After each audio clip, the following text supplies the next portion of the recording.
राजू एक मेहनती और सच्चा युवक था, जो बीकानेर में एक ऑटोमोबाइल कंपनी में काम करता था। राजस्थान की इस ऐतिहासिक शहर की सादगी और गर्म रेतों के बीच राजू ने अपने सपने संजोए हुए थे।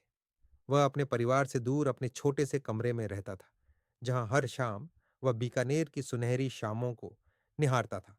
राजू की जिंदगी बहुत सीधी सादी थी, पर एक दिन जब वह मोहल्ले की स्थानीय दुकान से सामान लेकर वापस लौट रहा था, तभी उसकी मुलाकात हुई मीता आंटी से। मीता आंटी उस मोहल्ले की एकताम मधुर और संस्कारी महिला थीं, जो अपने बच्चों से बड़ी ममता और मोहब्बत रखती थीं।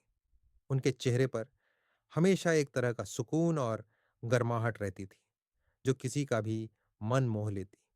शुरुआत में राजू और मीता आंटी के बीच सिर्फ बातचीत होती, जहां मीता आंटी राजू को बीकानेर के लोकगीतों और रीति रिवाजों के बारे में समझाती और राजू अपने काम और शहर के नए अनुभव बताता। धीरे धीरे वह बातचीत दोस्ती में बदली और दोस्ती में अपनापन आ गया। राजू को महसूस होने लगा कि वह इस लड़की से कहीं आगे बढ़कर उस समझदार और अनुभव वाली महिला से जुड़ने लगा है। मीता आंटी की ममता और स्नेह ने उसके दिल को छू लिया था। दूसरी ओर मीता आंटी भी राजू की ईमानदारी और लगन को देखकर प्रभावित हुई। वह उसकी परेशानियों को समझती, उसे सही राय देती और जैसे किसी माँ की तरह उसका साथ देती। बीकानेर की गर्म और सूनी रेतों में ये दोनों दिल एक दूसरे के साथ थिरकने लगे। राजू और मीता आंटी के मिलन में उम्र का कोई फर्क नहीं था। उन दोनों ने अपने दिल की आवाज को सबसे ऊपर रखा, लेकिन समाज की बंदिशें और लोगों की नजरें उनके रिश्ते के सामने बड़ी चुनौती थीं। मोहल्ले वाले, परिवार वाले और बीकानेर की पारंपरिक सोच, ये सब एक बार फिर उनके प्यार की मिसाल पर सवाल उठाने लगे। पर राजू और मीता ने हिम्मत नहीं हारी। उन्होंने एक दूसरे का साथ देते हुए यह दिखा दिया कि सच्चा प्यार हर बाधा को पार कर सकता है।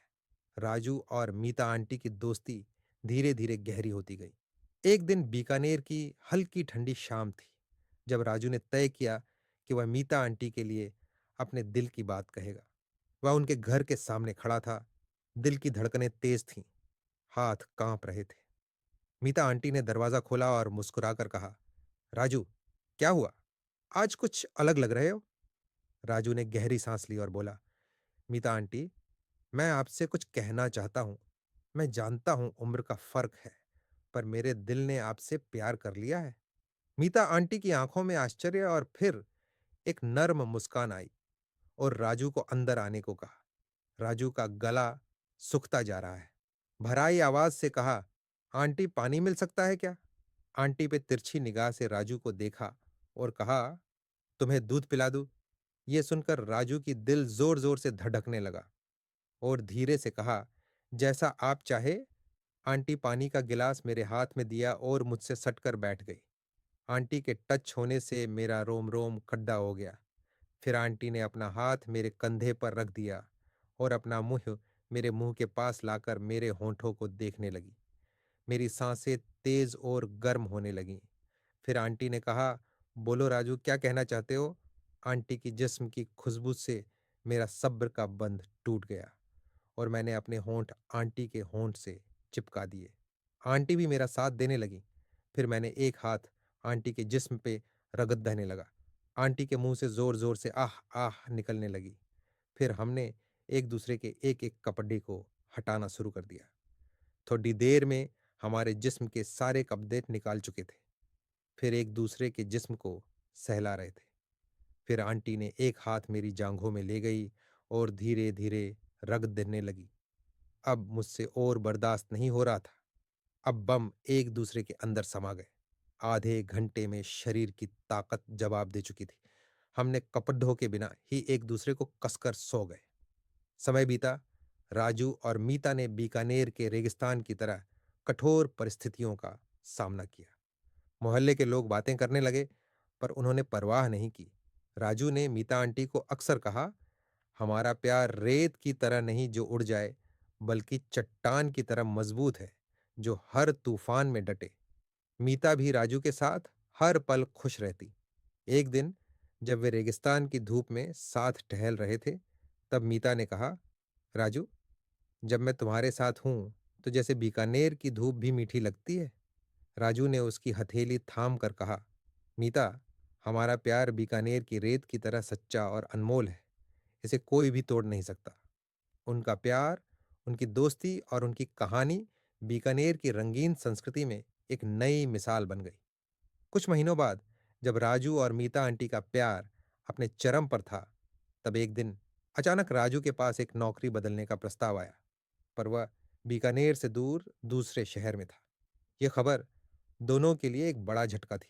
मीता ने कहा, राजू, मैं तो चाहती हूं कि तुम अपनी जिंदगी में सफल हो, पर तुम्हारे बिना यह शहर और यह रेत सूना सूना लगेगा। राजू ने डरे दिल से उत्तर दिया, मीता आंटी, क्या हमारा प्यार इस दूरी को झेल पाएगा? मैं नहीं चाहता कि हम अलग हो जाएं। लेकिन कठिनाई तब आई जब कुछ मोहल्ले वाले राजू के इस रिश्ते को बुरा कहने लगे। उन्होंने राजू के परिवार में भी गलतफहमी पैदा करनी शुरू कर दी। राजू ने महसूस किया कि उसे अपने रिश्ते के लिए और अधिक मजबूत होना होगा। एक दिन मीता आंटी बीमार पड़ गई। राजू ने उसकी पूरी देखभाल की। इस परिस्थिति ने दोनों के बीच के रिश्ते को और गहरा कर दिया। इसी दौरान राजू ने अपने परिवार वालों को अपनी सच्चाई और मीता आंटी के प्रति अपने प्यार के बारे में पूरी ईमानदारी से बताया।